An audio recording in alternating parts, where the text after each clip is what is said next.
And away you go.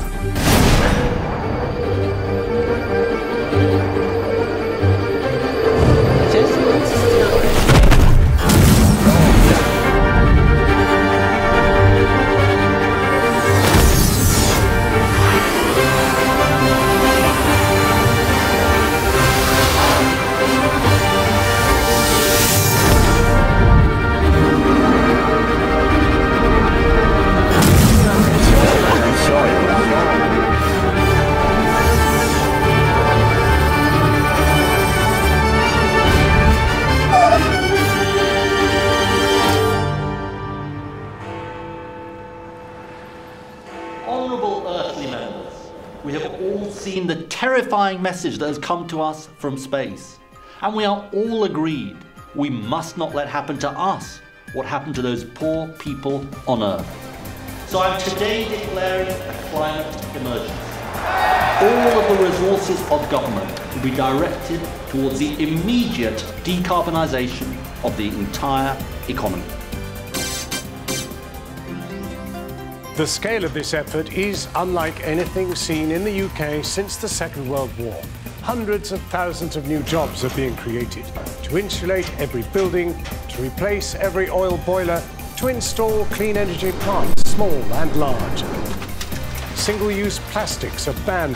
Supermarkets can no longer throw away edible food. All public transport is free as of today. Rural train and bus lines are being reopened.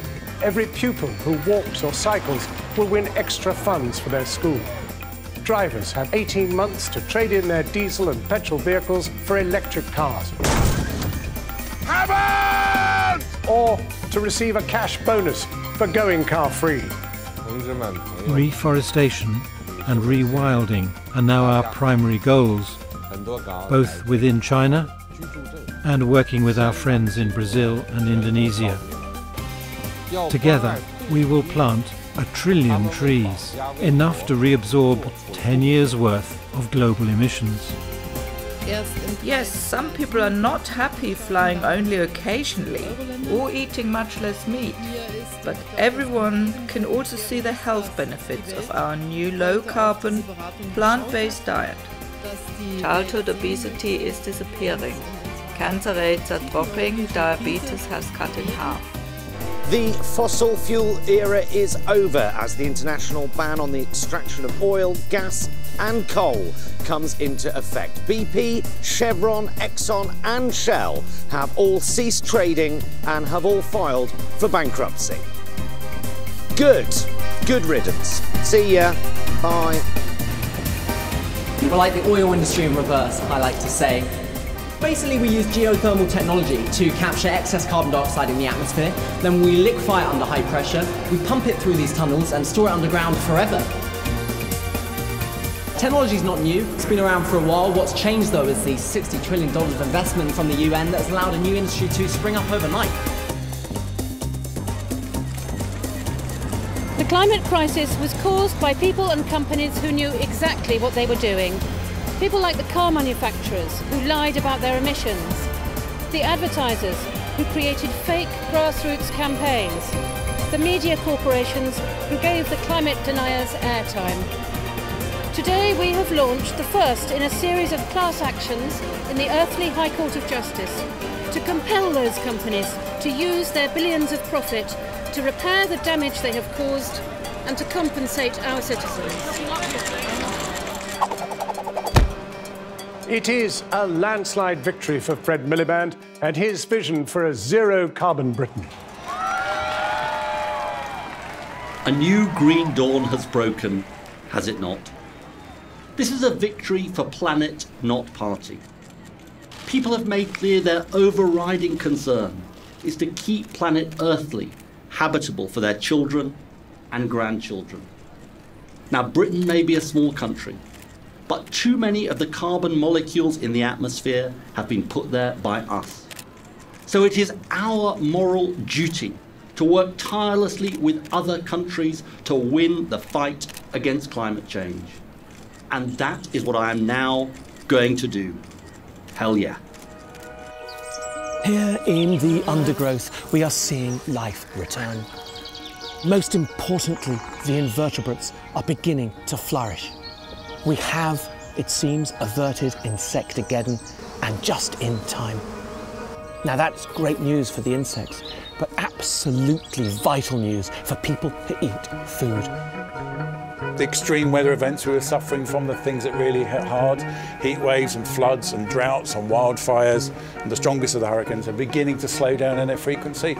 There are some things we're going to have to deal with, of course, so we can't immediately unmelt the ice sheets. We've got locked-in problems we're going to have to deal with. But it looks now, at last, like we're going to have a climate that is suitable for humans and other species in most places, which is brilliant news. And we're going to have avoided what would have been tens of millions of extra climate refugees. I would like to thank you on behalf of the people of the Maldives and all the low-lying islands of the world. Thank you, and thank you. What we've collectively done is saved millions of lives, possibly billions of lives, possibly everyone's. And as an added bonus, we've created a much more equal society. Gone are the shameful days of child poverty, austerity, homeless people dying on the streets. On Twitter this morning, President Ocasio-Cortez invited her followers to suggest names for the new geological era we're entering as the age of stupid is drawing to a close. Meanwhile, in Sweden, Greta Thunberg has called off the school strike. Job done. Oh, I guess I have to go back to school now.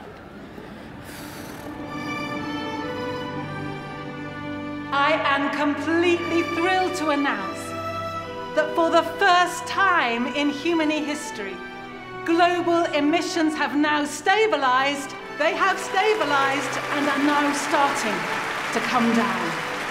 We are collectively headed to a 50% cut by 2030 and to net zero by 2050. We are on target to not exceed 1.5 degrees. Commentators are calling this moment the EU's finest hour. But I would like to go one further than that. Forget penicillin. Forget landing on the moon. This is the single greatest achievement in the history of womankind.